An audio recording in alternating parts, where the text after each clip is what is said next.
How many folks are familiar with the concept of shared value? All right. So shared value, we'll talk a little bit about it in a second in terms of explaining what it is. But shared value is a strategy approach that a lot of companies are adopting in let's call it a CSR continuum, right? So CSR has roughly 5 stages. The first stage is, you don't want to go to jail, so you're going to keep the law and pay your taxes. I guess that's corporate social responsibility, right? But it seems fairly self-interested, which isn't always a bad thing. Next one is a license to operate. You mine, you extract. The community doesn't like you. You actually literally leave a hole in the community when you leave. So they make you pay for things 3 to 5 times over. So a license to operate is a way to invest so that you're allowed to be there and nobody hates you. Okay, so then we move all the way through to this end. Where you get closer to this thing called shared value. Right? But in any of these initiatives, there's a natural ceiling. And that's the problem with corporate social responsibility, shared value, or any kind of strategy whatsoever. Emergent strategy, there's a bunch of different strategies out there. If you study strategies, there's a natural ceiling that you hit. And you guys hit it. If you're involved in corporate social responsibility, if you need to get people to do things, you hit it all the time. And the ceiling is, when someone at mid-level management or on the line thinks your idea sounds great, but they could care less. That's your ceiling, right? Okay, let's talk about that ceiling and why it occurs. It's an issue of value, okay? We think about value each and every day. We're always evaluating, we're assessing. Totally come by it naturally, okay? Once you think back, way back when you were living in a cave and you had a great looking loincloth, a little family, right? And you'd go out into your environment and 3 things would happen. And this continues on to this day. One, you'd notice things that were a benefit, you'd notice things that were a risk or a threat, and then you'd notice things that were new. And you notice things that were new because you need to assess pretty quickly whether they were a threat or a benefit, right? So I could chase that dinosaur across the fields, right? And maybe bring it down and have food. Okay, but I've only been living on grapes for the last 2 weeks, and I don't know if I'll get enough energy, right? So is it worth the expense of my energy? In fact, if I catch it, maybe I'll be its food. So is it worth the risk? And then again, there's another opportunity. If I just sit here, Bob's coming back, maybe he'll bring a dinosaur with him, so I can just eat. He'll share his dinosaur. Bob's a good guy. So I could just sit here, hang out, and have dinosaur with Bob. So this is how we evaluate things all the time. And our mid-level managers and our line employees are doing the same thing. We come up with these great ideas, these great strategies, and we give them to them, and we say, this is what we're doing. And they think, okay, well, is there a benefit to doing this for me? Am I going to get a raise? Am I going to be assessed? Is my performance review going to, it might be on my performance review, but it doesn't really matter. Is there a risk if I do it? Am I going to put myself in a place where I don't make budget or sales numbers and I lose? What is this worth to me? We're always evaluating. So until recently, corporations had a fairly singular or myopic view of the choices they faced, right?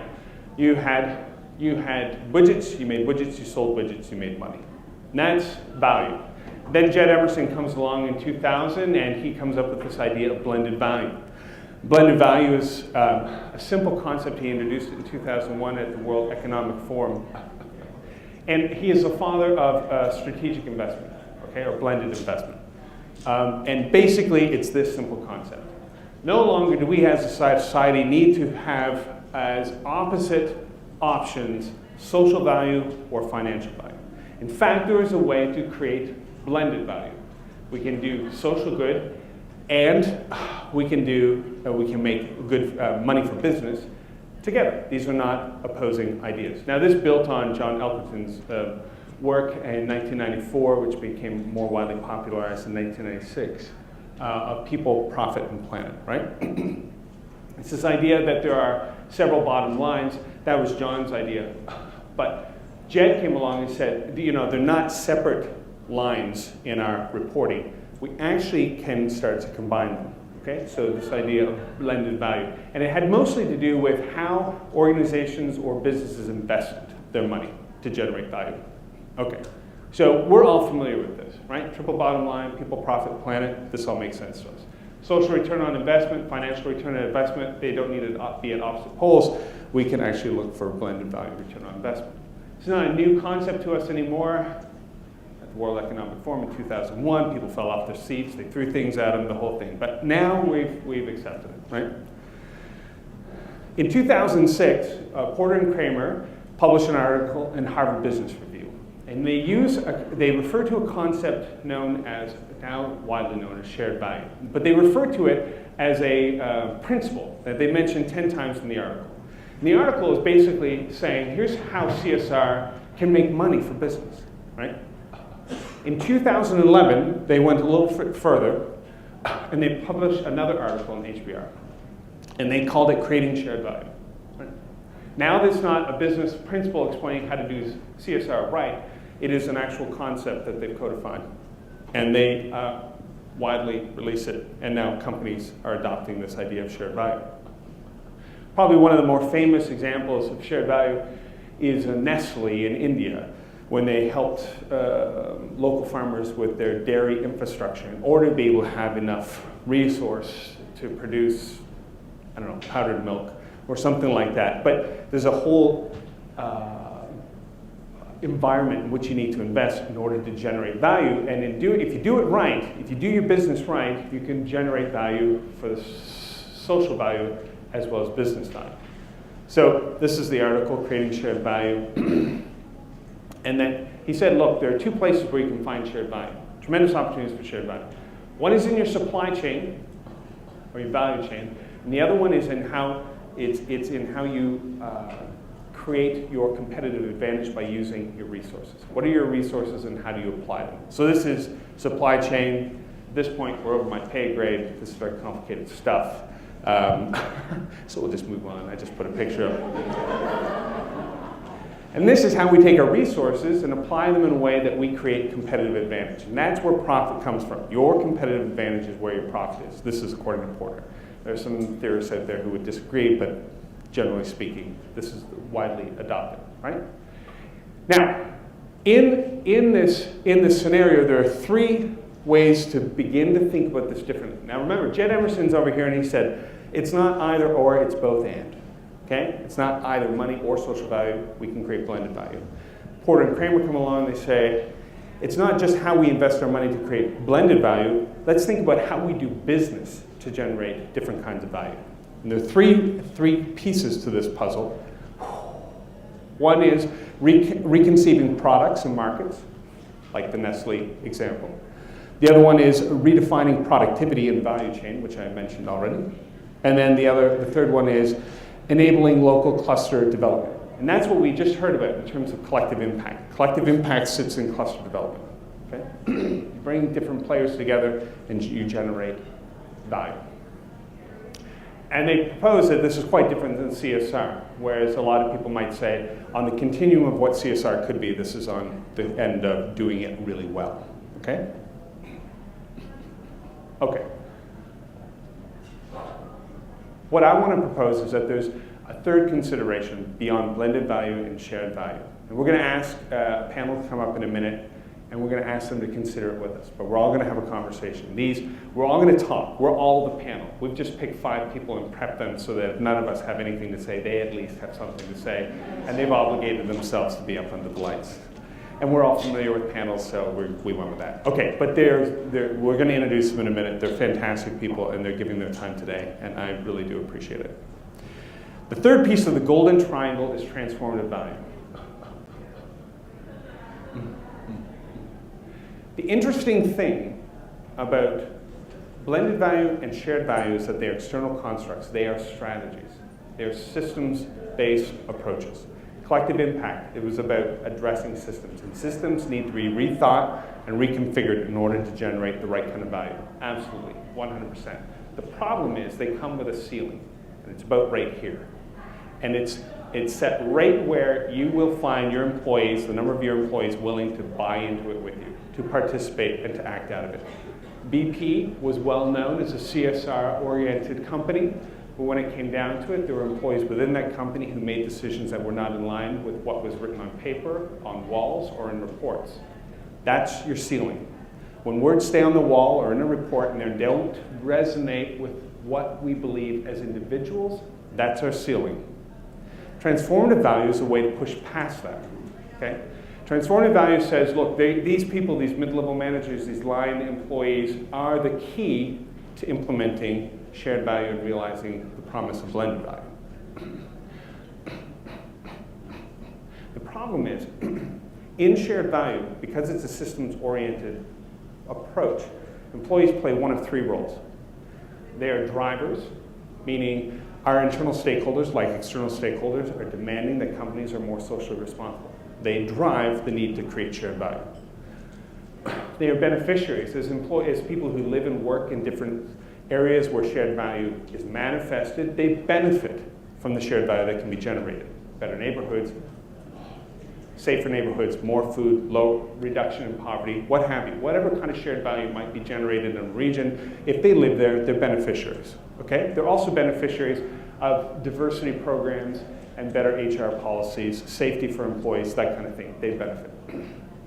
Finally, they're a source of shared value. In the supply chain, HR plays a key role, and it is a cost center. So if you can reduce your costs when it comes to employees, an obvious one would be healthcare costs. If you can get your employee healthcare costs down by implementing certain programs, you will realize more value. But it's a shared value because your employees want to be healthier, right?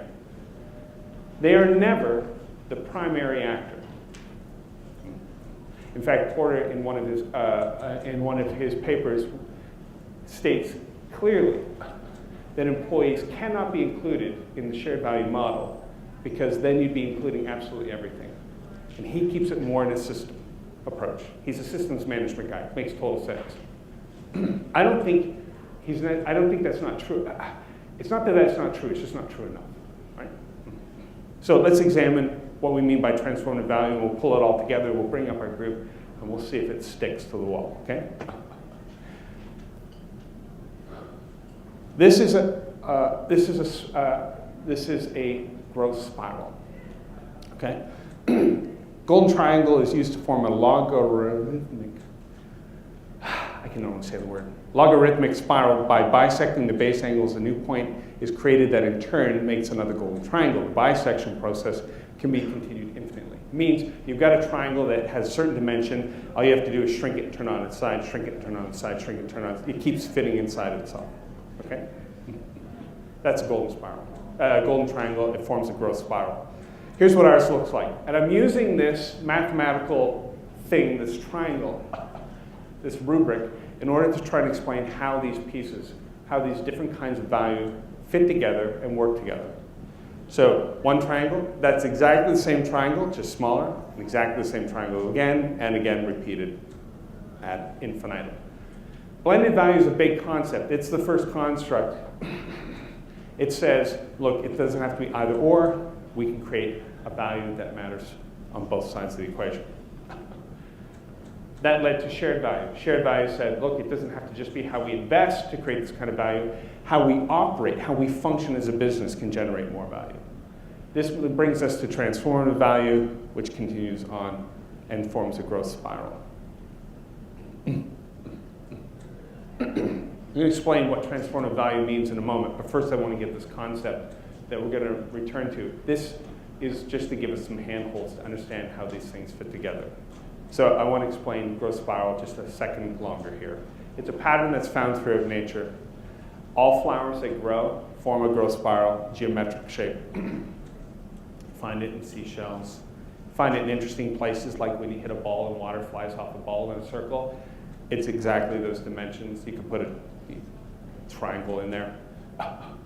This is a more dangerous version of a growth spiral. Even though we're using it to say, look, the big concept is blended value, then you can fit shared value, which is more localized expression specific to how business operates, to transformative value, which is how we internalize these exterior value systems to become internal to the way we make choices. Growth spirals always start in the center and build in. right? And we're going to come back to that, but that's the point I just want to make at this point. So this brings us to volunteering. Right now, volunteering and workplace giving is about as important as casual Fridays to most senior level executives. Most, not all, but most senior level executives. In terms of business driver, probably not. In terms of a benefit that we would like to be able to give to our employees so that they think we're an employer of choice, sure, we'll give you that. Is it going to make us money? No. B stands up and says, I can show you how it drives 15% of profitability. That actual report hasn't been produced with clear linkages that everybody's been handing around, we all know is true at this point, right? Have you seen that report? This shows if everybody who volunteers is 15% more productive. No. There are pieces of the puzzle that we've seen, but we haven't seen that report. And then B said, workplace giving has no effect on productivity or profitability. To which I asked her later in the hallway, do you know where you are? Did you not catch the conference? What she meant was that as a standalone expression, without being on the continuum that Derek Feldman talked about in terms of incremental levels of engagement, it has little to no effect, or it's not statistically demonstrable. It needs to live within something that generates what we call effective commitment. So let's dive into this a little bit deeper and get even our heads full more of stuff here. Companies can move beyond this is my premise for our conversation. Companies can move beyond the natural limits of external constructs and strategies like shared value that are systems oriented by offering values the opportunity to experience transformative value. So here's what happens. You create an opportunity to go out in the community and volunteer. Your employees go out and volunteer. 51% of your employees who volunteer this coming year are going to volunteer for the first time because you offered them the opportunity, right? Only 1 out of 4 Americans volunteer on a regular basis. Most of us don't do it. There are a lot of good reasons why we don't do it. We weren't raised that way. We never ran into it. It's hard to find an opportunity to volunteer. Have you tried to volunteer at the dog pound? You got to go through a whole process. You got to fill out papers. You got to get a police report. It's hard to volunteer. It's not like it was. So volunteering is not easy. So it's not just show up. So when you offer an off-the-shelf opportunity to just show up for 2 hours and have a good time and paint a fence, that's the first time they're going to do it. But that's what we call pro-social behavior.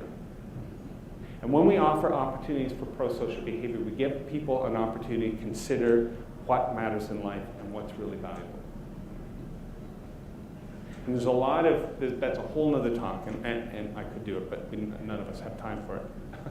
And I'll just stutter if I do it, so we won't do that one. But something really interesting happens in your head when you do good for someone and you can visibly see who you're doing good for. So I'm not talking about stacking envelopes. And that's why it was so important for Joe to be there for stuffing envelopes. Stacking boxes, stuffing envelopes. Joe being there triggered a response in our brain, a concoction of chemicals that is released whenever you do good for someone else and can visibly see that person for whom you're doing good. It is, and I'm happy to send you the studies. They're very complicated, but I get the gist of them.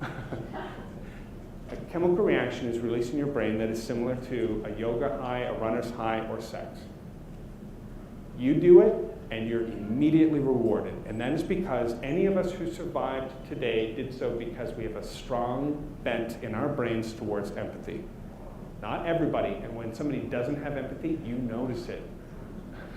We call it Asperger's, or something abnormal, right? It's not normal. We all survive because empathy enables us to live longer and healthier. Brains that didn't have empathy died out. So when we act pro-socially in the community, when we do this, and we do it on a regular basis, our brains reward us. As our brains reward us, we begin to see ourselves in a different light. Okay, so Kevin, you're a good prospect for this. Kevin is a wallflower, right? In high school and college, the guy, he just keeps his head down. He's pushed around. He's teased. So he's like, don't see me. Don't ask me anything. The teacher will ask for. Never puts up his hand. He just get through the day and get home so you can get back to watching Star Trek. Right? That's all Kevin called. That's all he cared about. Right? Graduates college. He goes to work at Microsoft. He's excited. But Microsoft's in crisis. And so, the first month he's there, his team lead brings him in and says, Kevin, we got a problem, everybody, we got a problem. We're here all week until we solve this, or we're going to go out of business. So I'm ordering pizza, but we're coming up with solutions. Here's the issue, let's go around. Okay, so we use the approach that Richard Crespin outlined for us. And we get to Kevin, and Kevin's like, just keep going. I've got nothing to say. When is Star Trek on? Please don't see me. And his team lead says, Kevin, you gotta, that's how we are at Microsoft. We're a team, so you gotta say it. So Kevin blurts out the first thing, right, he thinks of. Team lead says, oh my gosh, that's exactly what we're gonna do. Let's get to work, we'll have the solution on the CEO's desk. By Monday, they do it, company's saved, stock goes back up, it's phenomenal, right? So Kevin's driving home Monday night thinking, well, that was a total fluke, right? Like, I don't know how that happened, but I lucked out, right? So he goes home, he watches Star Trek, he comes back. A month later, Microsoft's in crisis again. Same thing. We got to stay here. We got to solve the crisis. Kevin, what do you think? He's thinking, this is not going to happen twice. Blurts out his answer. Team lead says, oh my gosh, that's amazing. We're going to do that. Crisis averted. What happens after 6 months of this on a regular basis? Kevin gets promoted. Kevin's the CEO. No, he's in the wrong silo for that. So, but Kevin begins to walk down the hall and pull his team lead aside, and he says, look, I've been thinking about this. I know it's a couple months out, but I think I've got a way for us to position ourselves, so blah, blah, blah. And he's got an opinion about everything. Now, and they're good ideas, right? And he's leading his own little group, and he's got his little team going, and I mean, he's just thinking about himself differently. He's acting differently. He's living out of his new identity. He sees himself as having something to contribute, something to say. He sees himself as being a meaningful part of the team, and he acts accordingly. Changes attitudes, changes behaviors. Here's what is really fascinating for our human brains. We attribute the same value that we now are able to see in ourselves to the group or organization that enabled it to happen. Think back in your life. The best boss you ever had, best teacher you ever had, weren't they the ones who saw in you something that maybe everybody else missed? Were able to call it out in a way that nobody else was, that said, you know what, Bill, you've got a real gift for, and you would do anything for them, right? You attribute that identity and that value to the organization that enabled you to adopt the new value. And when we're talking about pro-social behavior, when we give our opportunities the opportunity to go out and give in a significant way, and volunteer. Now, there are some parameters, like the proximity factor, but do these things and see themselves differently so it affects our attitudes and behaviors. We associate that with the group that let us do it, which is why we generate effective commitment with our employees that volunteer. You ever wonder why they're more committed to stay? Why retainment lasts longer? Why you can recruit people who've had a volunteering background or are looking for it? It's because they have this attitude and behavior that they need to find expression, and they will stay with you. And we know, we did a little work for Microsoft, and we know from interviewing, there are people who get offered better jobs and don't go because of these programs. They get better jobs, higher pay, and a less rainy place to live than Seattle, and they say no. Because if I go, I don't have the opportunity to yada, yada, yada. And that's why it works. Your brains are designed to work because of empathy, because way back when, your ancestors stayed alive because these things are true. So when we offer our opportunities to act pro-socially, we offer them the space to begin to see what we say on our walls and in our reports in a new way, to live it out, experience it, and internalize it so it becomes their truth as well. There's a report, I can send you this one as well, employees who participated in CSR programs, especially those who thought it was a kind of a baloney beforehand, immediately changed their minds about it. Because up until then, it was just blah, blah, blah. As soon as I say this stuff out loud, you're like, tell me something I don't know. Of course this is true, right? These opportunities need to be voluntary in order to take effect. They must include task significance, like we talked about yesterday, and they must have proximity to those who are benefiting. If we're doing volunteering, even if it's skill-based volunteering, it and it involves our skills to a high level, it won't stick. Your brains aren't designed to unless you have proximity to the people you're benefiting. That's why TutorMate is a great program. TutorMate, you call in, you have a little voice on the other end of the phone, a little kid, you teach them to read. Not being able to read or being able to read poorly is a huge source of shame for people. And when we give our employees an opportunity to help kids learn to read over the phone, that's phenomenal. But the coolest thing isn't even the videos. The coolest thing is that you get to go to the class and they treat you like you're George Clooney or some famous actress that I can't think of right now. But you walk in and they're like falling all over you. It's awesome. Solomon's going to tell us a little bit. Solomon is our resident George Clooney right now. He's going to share a little bit about that. So back to this, business goals and stakeholders. These are the two groups we've been talking about. Multiple stakeholders, of course, in the collective impact model. And the strategy that connects those two things together, that's shared value, and it's absolutely essential to moving forward, I think, to make the kinds of impacts we want in the world today.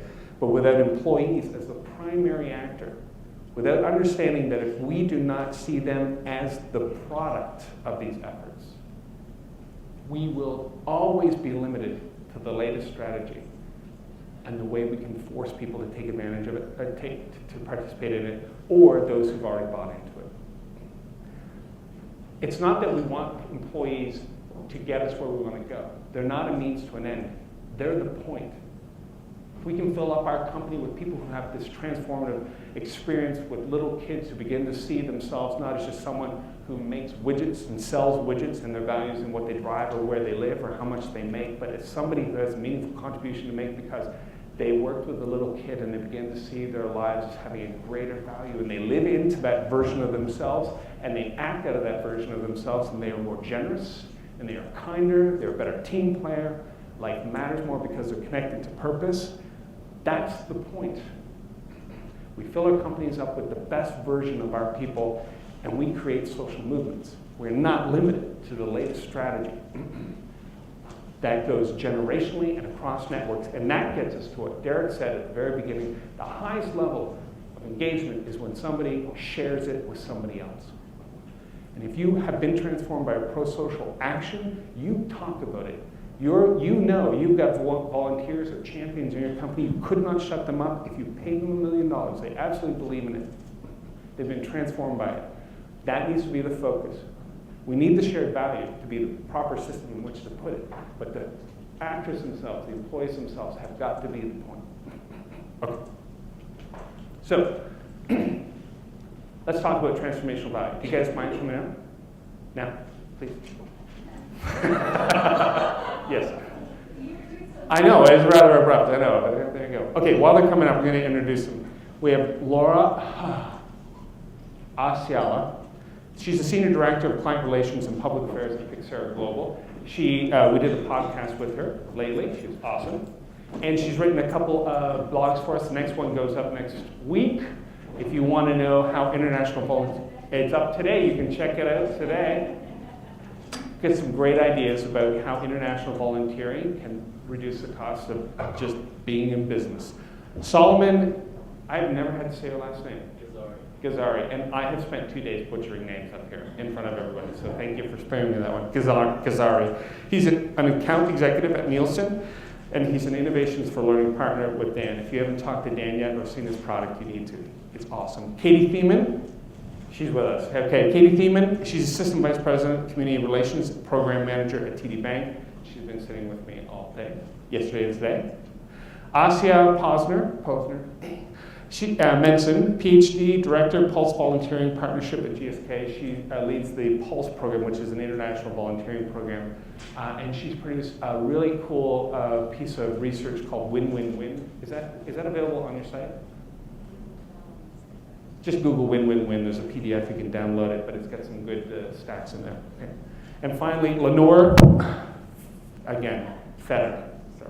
Lenore Fetter, she's the Director of Communications and Corporate Responsibility at Viacom, and she did a great project with Rachel Chong's group, Catch a Fire, and that was with MTV, right? Because Viacom has all these different media properties. All right, so what we're going to do is have a conversation together, okay? So what I want to do is explore how true is what we just talked about, or expressions of transformative value that you've seen where people are changed. So let's start with you, Asya, because change is like baked into your Pulse program, right? It's part of your logo. So can you tell us a little bit about Pulse, and then maybe some of the changes? Okay, hi everyone, thanks for staying. So Pulse is our skills-based volunteering initiative at GSK, where we send 100 of our highest performing employees each year to work full-time for 6 months with different nonprofit organizations around the world. And the NGOs request what they need. So it's entirely NGO need driven. They tell us if they need a physician, an IT expert, a communications and marketing specialist. And then the employees apply, and reviewing their background, the Pulse team, we do our best to play the role of Match.com and connect employees with the right skill sets to NGOs that have needs. And our mission is about a threefold change. So change communities, change yourself, and change GSK. And that's pretty much transformative value in action. And I can share stories about those changes at each level. But there's a lot of other people to speak, so I'll just wait for that opportunity. There's two things that I'll say up front, though. One is, just the other week, someone contacted me because they are trying to get an alumni association generated around the audit and assurance group in GSK, and they know that the Pulse Alumni Association is thriving and strong around the world. We've got nearly 400 volunteers so far who participated since our launch in 2009. Those 400 volunteers come from 45 different countries. They've gone out to 56 different countries and worked with 85 different nonprofits. And they are really active and connected when they come back to GSK. So their alumni groups are a model that audit was looking to replicate. And I felt really badly because the gentleman contacted me and was like, so tell me your secret, what have you done? And I was like, nothing. So it's outside of the Pulse team's ability and scope. We're just a small team. We can't manage alumni association, but the transformation that our volunteers went through, I mean, the word life-changing comes out again and again from people who go on a Pulse assignment, and they want to stay close to that. They want to spread it. They want to share it with their colleagues. They want to bring it back home. And so they drive their alumni groups. I haven't thought about that story since that conversation until something you said. I guess the second thing is that it's not just nice and fluffy. So we've got an impact report that has a lot of quantitative data and benefits that we can report to our board and our C-suite and shareholders about how Pulse volunteers are 21% more likely to have a role transfer, so a promotion, a job change, a rotation, as compared to the overall employee population in that same country. Okay, so let's come back to those stats, because I want to explore that, how it affects the business. So there's stats too. Yeah, okay. Not just stories. Right, exactly, which I think we would all think are very important. Okay, Lenore, can you tell us a little bit about Catch a Fire, right? Sure. And how MTV and Catch a Fire, the relationship worked there. But specifically, we're thinking about the result of someone who participated. Like, they went in one way, they came out another. It could be good or bad. Sure. You probably aren't going to say or bad, but it would be interesting. Okay. So, hi everybody. So I work at Viacom, and so Viacom is a little bit different in that we are the corporate parent of many different brands. So last year, one of our brands, MTV, partnered with Catch a Fire, which is they help companies facilitate their own pro bono campaigns. And the way MTV did it was one that was in a way that was so specific to them and what they do. I mean, when you think of MTV, they're a huge brand. They have a ton of TV shows, used to have music, don't anymore. Wait, what? They have any music? A little music. Okay. I need to watch more TV, I guess. Yeah, you do. Yeah. But they're storytellers, that's what they do. So they actually made it into a very public-facing contest. and they had a call for entries. Hundreds of organizations applied to get an MTV makeover. So of these organizations, MTV decided to go with a nonprofit called the Center for Employment Opportunity, CEO, and they help former prisoners find jobs. So MTV literally took their best, marketing, social media, production people, and the way they did it, sort of similar to what you're saying, is that it was seen as a reward for employees. Literally, the CEO of MTV would call up these employees and say, "You are a superstar. You've been chosen to work with me on this project." So it really made the employees themselves feel amazing. They got to come together on a team and use what they do best, their social media skills, again, marketing, writing, to completely rebrand this nonprofit. They put together a video for the organization, and they came out of it building their skills, working better with each other. The CEO is, he will talk on and say how he was completely changed. But really, for the employees, this was seen as a stepping stone for them for the next step in their career. So that, I would say, is sort of our example on the MTV level. Okay, that's brilliant. So we're going to come back to our panel. We're going to switch it up because one of the things that I don't like about panels is not getting to say anything. So, so understanding that and having empathy towards my audience. I'm going to make Mary run around. Okay. Laugh loudly into the mic. Here's the thing. Most people say, that's great, those are nice stories. I get it. But it's philanthropy. Fundamentally, volunteering and giving is philanthropy. It's just more strategic. If I asked you how it's not, what would you say? Or would you say, you know what, I struggle with that too. It is kind of philanthropy-ish. Not that there's anything wrong with philanthropy, by the way. Anybody? Because this is a room of experts and practitioners. So, okay, we got one here. Katie from Pixar Global. Hi. Hi. I work with an organization that focuses a lot on volunteering, skills-based volunteering, not as philanthropy, but more as a way to develop their employee skills and a way to better understand other communities, whether here in the US or internationally. And a lot of the companies we work with invest a lot in those programs to better, not just to give back to the community, but really to kind of change their organization, change how they understand other countries and other organizations around the world. So when they're moving into those markets, they have a more sustainable footprint there. Okay, so when they move into another market, they have a more sustainable footprint. She works with Pixar Global. They do IBM Service Corps, PepsiCo. Everybody who's got a Service Corps, they come to Pixar Global. You can actually read more about what was just mentioned on the blog because Laura shared how exactly that. So let's build on that a little bit. So they're saying for companies that can open up new markets, and tell us more.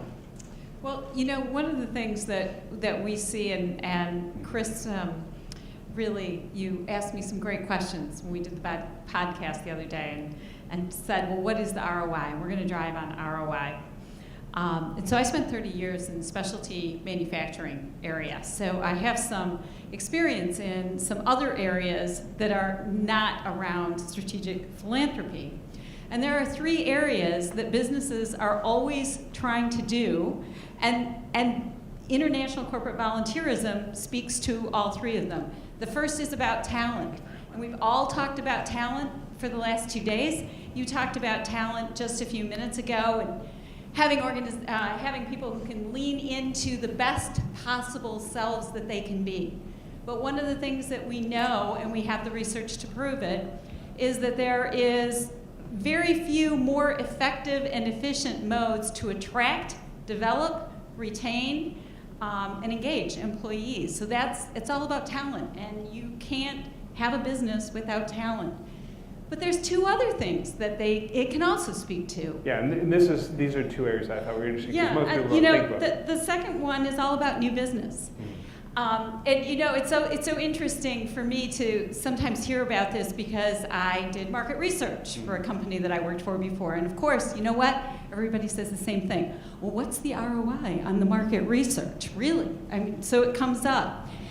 Data is important, but data alone is not important enough. It needs to drive insight. International corporate volunteering, or any kind of volunteering actually, I happen to know about international corporate volunteering more, drives insight, especially to the extent that you prepare your people to get those insights. At the company that I worked for 30 years, we actually trained chemical engineers to be market ethnographers. No kidding, it worked. Day-long session. They were great ethnographers, by the way. And the third thing that it does is think about risk reduction. And I spoke at the beginning of the session about how impressed I was with Carlson because of the program that they're doing in their CSR to bring up an issue that could be a huge reputational risk for them, and they're dealing with it directly. But think about the kind of stakeholder engagement that you can do when you second employees into organizations that frankly you might not agree with ordinarily. Because when you're friends, you can have a whole different kind of conversation about things you disagree about. So those three things, talent, risk, and new business development. Okay, and she's written it as an excellent blog. You can check that out. Okay, so I want to go back. And Solomon, you're up next, okay? You're going to tell us a little bit about how the program works. But then, and you need to be brutally honest. You might say, you know what, I was a great guy before. It really hasn't affected me at all. So, because you'll go to hell if you lie. So don't do that. But for the rest of us, I want to go back. So is it really, how would you defend it as more than philanthropy, as more than something akin to Casual Friday? Because I promise you, most of the folks who are talking about these other strategic systems pretty much view it as such, a necessary benefit or evil.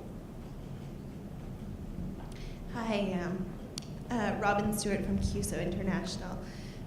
We're not as well known in the US, but we have over 50 years of doing this kind of work in Canada and over a decade in America. Many of our volunteers have gone on to be leaders in both the public and the private sector. And just one small anecdote as an example, Accenture Development Partnerships was founded, or the idea came from two volunteers who were formerly through us. And now that's quite a significant area of business for the Accenture group, I guess. But we have countless other examples. Okay, no, that's good. That's good. Those are good examples. Challenges, additions, anybody?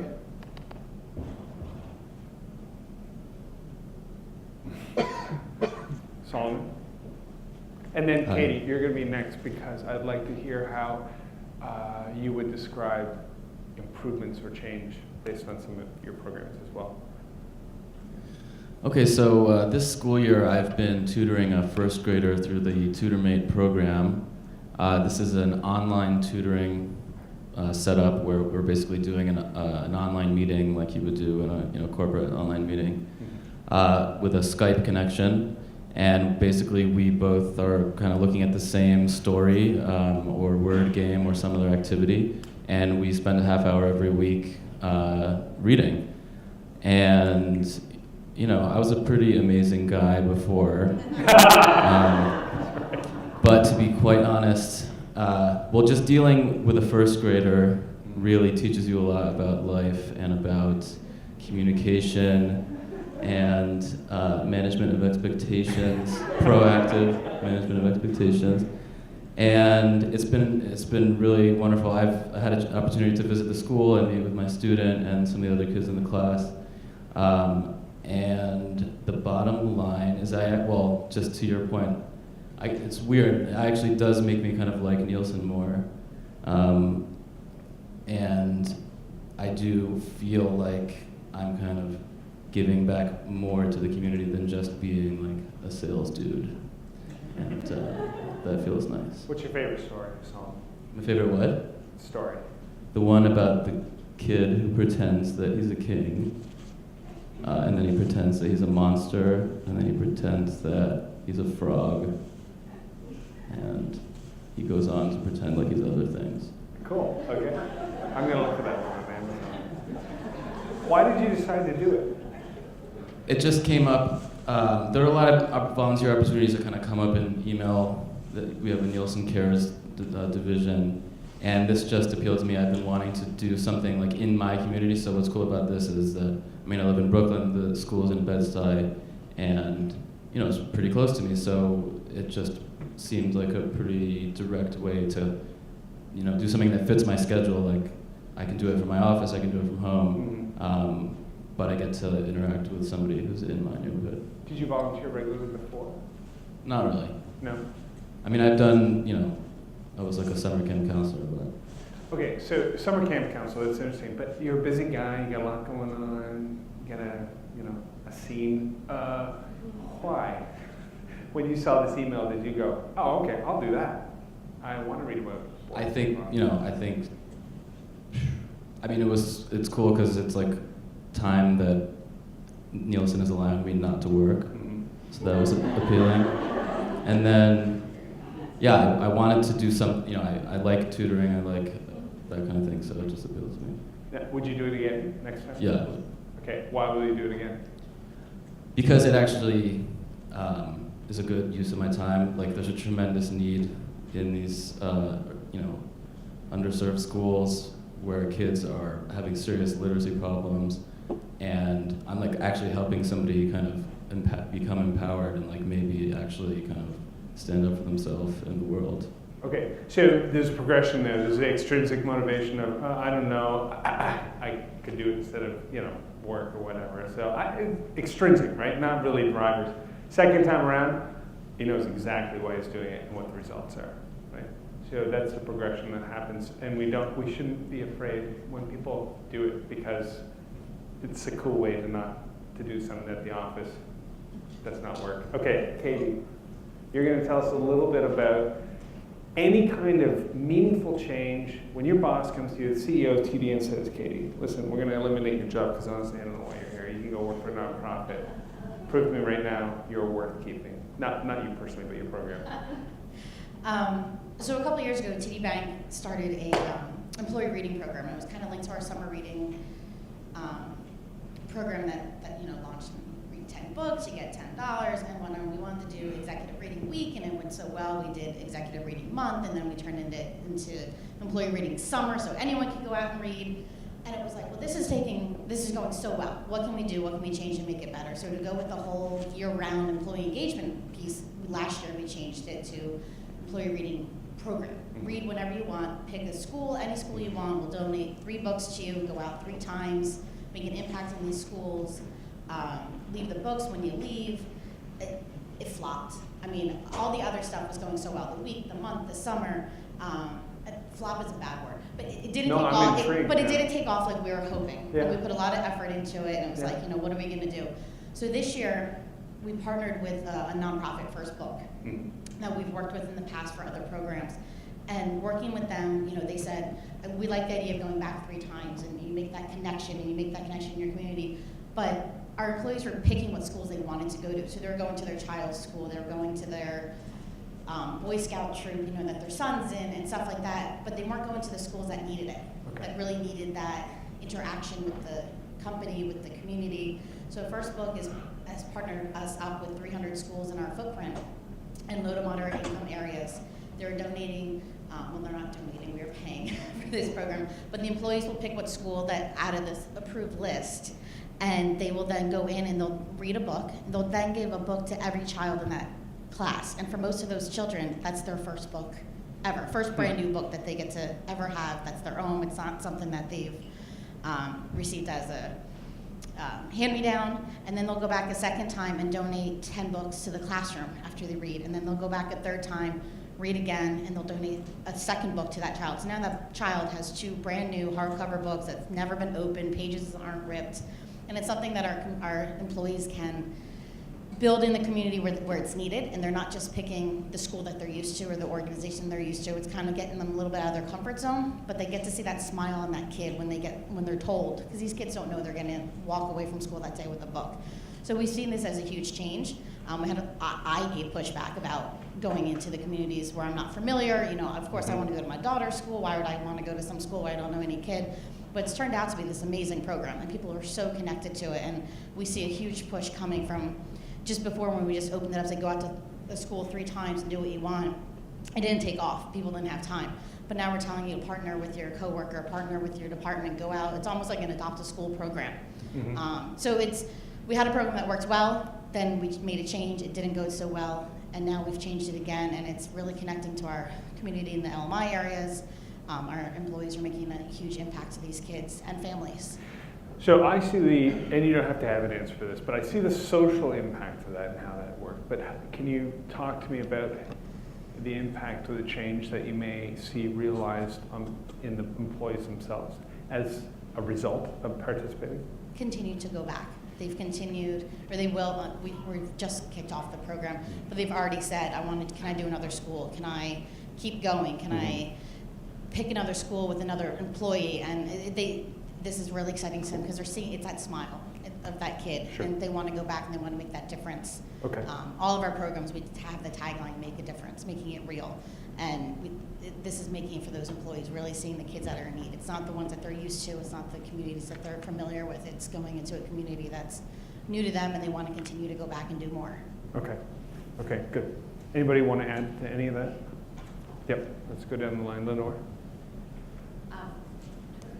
Okay. So I just thought of another example of how we directly connect pro-social and philanthropy to the bottom line. This is another story.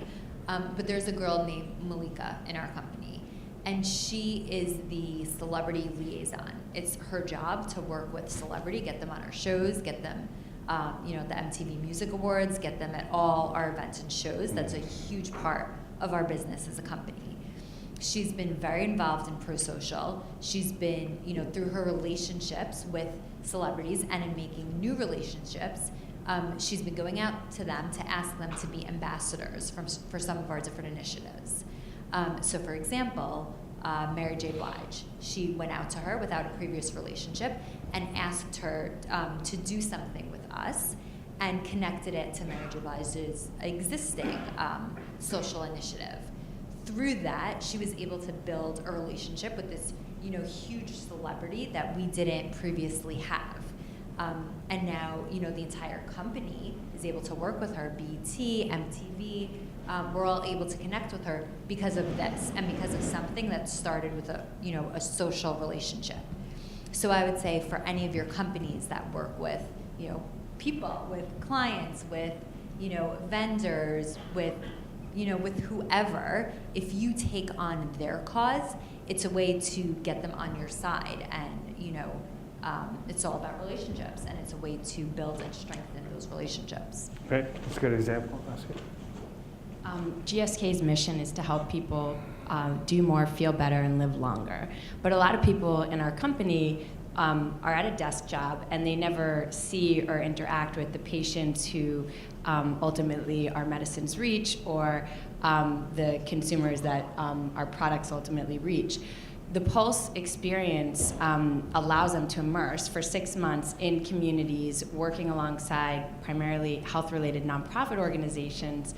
And our volunteers come back and say that they are so grateful for having that connection to the patient and being able to then bring back to their day job that focus on the patient. So every time they're in a meeting, they can kind of start and end the meeting with that ethos of how is this affecting the patient? What's the benefit to the patient? And it's such a simple thing, but it's very powerful. And they have those pictures and those stories. I have volunteers telling me that they've got the folks that they worked with on Pulse as like screensaver reminders, so little things that connected, and then also doing things more simply. So in big organizations like GSK, we can overcomplicate everything, but when you work with a nonprofit that has very little resource or completely overstretched and find very creative ways to get things done, they come back with a different mindset of like, do we really need to do this that way? Can we reduce these steps? So those are really tangible differences that Pulse affects. Okay, that's good. Okay, we're going to pull it all together in like 5 minutes here. So, but I want to ask if you have any questions of anybody, or if you have a comment or an observation, a query, a criticism. Yes, Angela. Weird desire to know the kid's name, your first grader. His name is Emmanuel. Emmanuel? Okay, cool name. Yeah. I know. Okay, we'll send another mic in the opposite corner after you're done here with Peter. So as always, I'm never really sure what my question is until I get halfway through it. In my observation, a lot of times, we've been talking middle management a lot. Mm-hmm. A lot of the people that go out and do the most volunteering are also top performers. And you know, part of the problem is middle management doesn't like to let go of their top performers, so we try to work through that. But do you all think, and Chris, you in too, please, is it possible to take somebody who maybe isn't a top performer, give them these opportunities, and see them become a top performer? I love that question. Hey, and anybody can answer. You know, I don't know whether there's research on this, so I'm going to be anecdotal on this. You know, so I worked for the Dow Corning Corporation before I came to work for Pixera Global. And my last position with them before I retired from Dow Corning was as the Director of Corporate Citizenship. We ran the Citizen Service Corps from the Dow Corning Corporation, and it was a little bit different than some other international corporate volunteer groups because our stated goal there was for market insight. It was how could we do business in emerging and developing countries. And as a result of that, we wanted maximum diversity on our team, and our CEO told us that she wanted at least one person from our union on every team. And so we sent people that are not necessarily on, they're not on the high potential list. They're not going to be the executive leaders. I think, you know, all of those people, though, were performers in their jobs. We didn't take any problem employees and put them on, on international corporate volunteer assignments because that's an important area of, you know, building a reputation for our company. I think it is interesting, but I just wanted to comment here to say that you can use these types of experiences for a wide array of employees and their experiences. So I just wanted to offer that. So, but the net result is you didn't necessarily take top performers, but as a result of the international volunteering, you wouldn't be able to say one way or the other if there was a bump in Well, actually, one of the things that I think is really interesting, because I was also going to comment on this, because it's easy to say, you know, GSK, how many employees do you have? 100,000, and you're sending 100 employees a year, which is still a terrific contribution in corporate social responsibility and in insight. But the thing that sometimes we don't understand is how those 100 people seed the organization. In Dow Corning, one of the people that was on from our trades groups, who actually was on from our union on the factory floor, was on a team in India where there was an issue for a quality supply problem in the supply chain of the Global Alliance for Clean Cook Stoves. We had a cook stoves project there. And they were manufacturing cook stoves, and they had a problem with a welding issue. And she didn't know how to solve that issue, but she knew who on the factory floor did have that expertise. They put together an email, sent it over. It was caught by the leader of the trades group. They spent lunchtime brainstorming solutions. They wrote up an email. They sent it back to her. They solved the problem. So we actually started finding that those types of opportunities to integrate with other communications, and what one of our people on that team said, it was like I had 10,000 phone friends. I knew that I could reach out to other employees, and we ended up actually engaging tremendously the employee population across that. And we see ourselves collectively different, and we see ourselves personally different. Absolutely. Okay, that's good. But it's a really good question, Peter. I think one of the reasons middle managers don't let their employees go, especially top performers who are likely to volunteer. And as B pointed out, that's a causality question, right? Is because nobody in the business is going to give them a thumbs up if they miss their numbers, but they got their volunteering in. So I think we need to change the course of the conversation a little bit and start measuring different kinds of things. And talk about shared value is great, but it's only going to go so far as we have people who actually believe it and are going to make ethical choices and choices in line with what we say we believe in. What I want to start asking us to measure is how many of us who volunteered over the course of a year on a regular basis believe more, participate more, share more, know more, right? How many of us perform better, hire more functionally? How many of our teams that we let volunteer are tighter, more productive? And we can do that. We measure these kinds of things all the time. It's just a matter of making it happen, and we're just not used to doing it yet, so it's going to take a little bit of a process. Just one. I have a lot of thoughts about your question. Pulse is different from a lot of ICV programs in that it's all-inclusive. So we have junior level, mid-level, senior level people apply. And because we're NGO need-driven, we might opt to pick someone who has a specific skill set needed by an NGO above a key talent because that's what's needed by the NGO.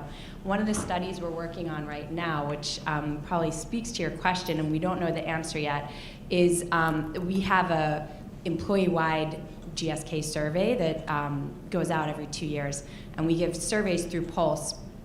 We're interested in whether the level of engagement, motivation, productivity, et cetera, of the colleagues and managers of Pulse volunteers, not of Pulse volunteers, because we know the answer to that question, but of the community around the Pulse volunteers, are they higher than the overall employee population? So to Lara's point, 100 out of 100,000, that's a drop in the bucket. But what's the contagion effect? So. No, that's good. That's good. Okay, let's get this last question, and then we'll wrap. Yeah, this is more of a comment for the lady from TD Bank. Thank you for sharing that story about the new book, because there's nothing like that smell, and it brought it back to when I was in school and got that new book. So thank you for that. And that is a positive note to end on. We got. Do you want us last to one more question? I'm doing this a lot too lately. Sorry. You're keeping everybody so let's make it I snappy. apologize. I just wanted to make a couple comments. I actually did participate in the Innovations for Learning TutorMate program as well, and had some kind of experiences that I think relate to a lot of what was talked about.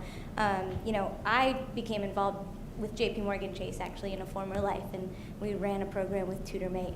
But I was personally a volunteer as well and became very passionate about it, did it a few years running.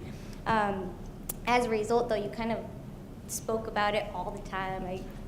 By choice and by default, because I would just be on the phone with a first grader and people around me would be like, who the heck are you talking to like that? But I actually had a colleague that would sit nearby me that would hear this going on all the time, and he actually wasn't very happy at work and wasn't very engaged in the workplace at the time. And because of hearing me involved, ended up joining the following year, got involved with another first grader, was going through the program. And his experience actually led him to be more engaged, so getting to Peter's question a little bit, happier in the workplace, but also became more engaged in his work day to day. So just because he was feeling better about life in general, I think he was coming to work with a better disposition, more apt to help out with his colleagues and that sort of thing. And just as a result, he ended up actually starting a kind of financial literacy program himself with another nonprofit organization as a result. So I think it kind of came full circle and allowed him to develop those leadership competencies that he probably wouldn't have otherwise. But it also kind of shows that transformative impact. And that's right, yeah. That. So I agree. And so I think to that point, transformative value is when we begin to see our employees as the point, and understanding that generating value for the community, for the company, and for the employees is great, but if they become transformed in the process, we've nailed it, because that lasts forever. For their life, it's like having a baby or falling in love. You don't walk away from it, you don't forget it. We look for epiphanies in our work. We try and create space for epiphanies to happen. If you were an addict, it would be when you're sick and tired of being sick and tired and you're willing to do the hard work to become clean and sober. For our people in our workplace, we create space where they can have an epiphany and begin to think, okay, my life is not the sum total of these things and obligations. There's something greater, and I remember it in 30 minutes on a phone call with a little kid reading about frogs and monsters. And it's not true for everybody, it's not true for most of us most of the time, but it's true for many of us much of the time. And it's enough, and our entire universe is based on this idea of very small things exploding into an effect that is unimaginable. And you are, and I want to finish our time together with this consideration that you are, and I've said it before, gatekeepers of this transformation. You are the ones who will determine for your company how much shared value will ever be generated in your strategies and products and programs. You are the ones who will determine how long your company lasts, how good of a workplace it is. You create the space for these transformations, for these epiphanies, for us to become the best versions of ourselves on a regular basis. You're gatekeepers. Your role is absolutely essential to the future of your company and to the future of our planet. It's a high calling. Don't treat it lightly, right? We get buried under the minutiae of expectations and obligations, as I've said, but we must remember that many, many people are depending on our work, right? It's not a small thing, and it is not Casual Friday. Okay. All right. Thank you for your time, guys.